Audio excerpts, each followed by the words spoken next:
What if the secret to peace is not forgetting people, but choosing carefully what you remember about them? Two close friends who had known each other for years made a decision that would change their lives. Their hometown had become too small for their dreams, too limited, too familiar. So they decided to leave together to travel far away in search of a better future. The journey would not be easy. There were no cars, no shortcuts, no easy roads.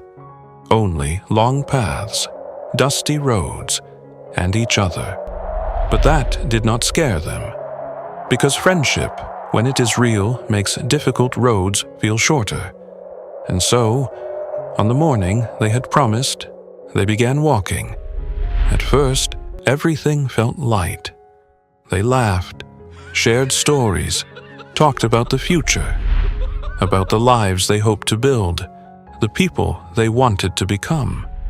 The road stretched endlessly ahead of them, but hope made it beautiful. Hours passed. The sun climbed higher, and somewhere in the middle of their journey, a disagreement appeared. At first, it was small, just a difference of opinion. But pride has a strange way of turning small things into heavy things. The discussion became louder, sharper, more emotional. One friend tried to explain himself. The other stopped listening. Words became frustration. Frustration became anger. And suddenly, in one moment of uncontrolled emotion, one of them slapped the other across the face.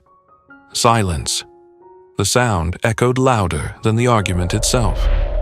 The friend who had been slapped froze, not because of the pain, but because of the shock. This was someone he trusted, someone he loved like a brother. For a moment, he looked at him silently. No shouting, no revenge, no hatred. Just disappointment. The other friend immediately regretted it, but pride kept him quiet.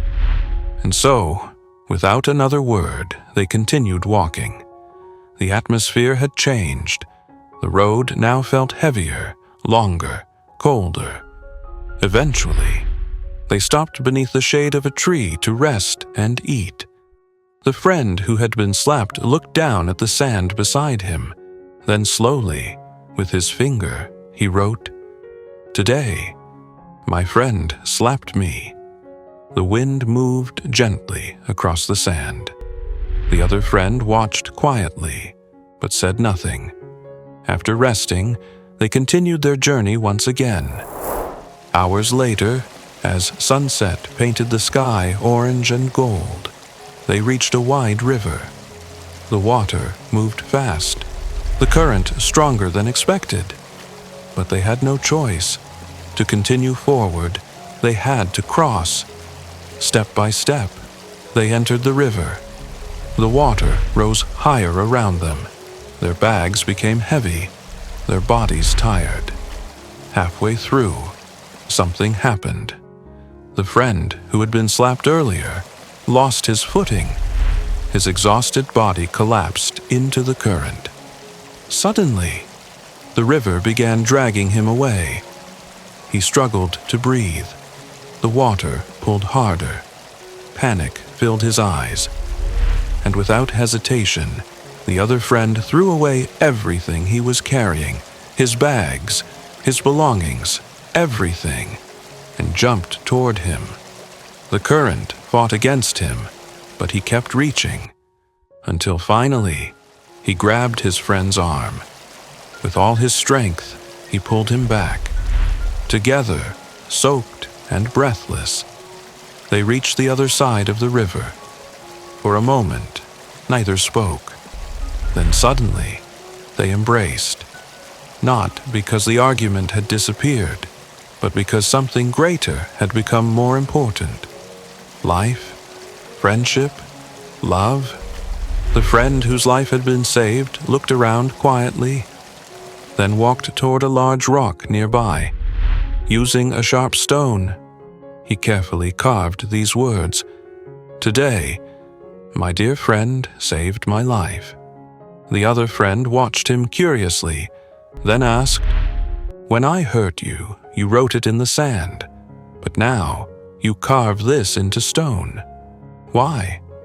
The friend smiled softly, then answered, "When someone hurts us, we should write it in sand, so the winds of forgiveness can erase it away." He touched the rock gently. But when someone does something good for us, we should carve it into stone, where no wind can ever erase it. Silence, because deep down, both of them understood something important. Human beings often do the opposite.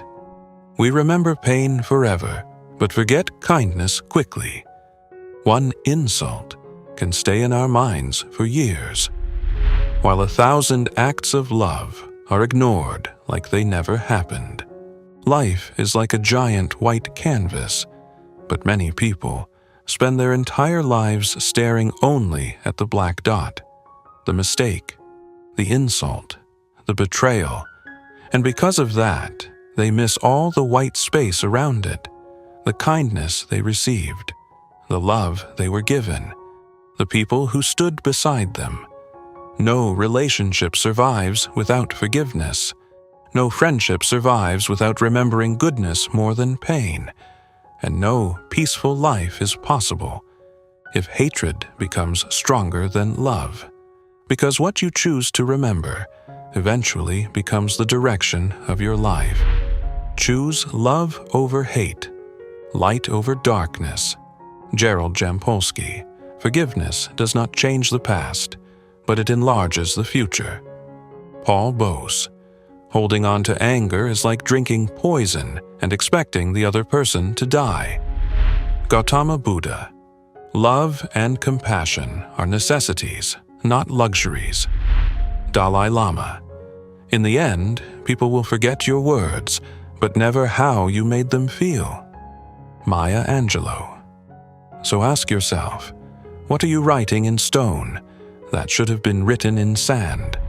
And what acts of love have you forgotten to remember? Because peace begins when we stop feeding hatred and start protecting goodness. Write pain in sand, but carve love into stone.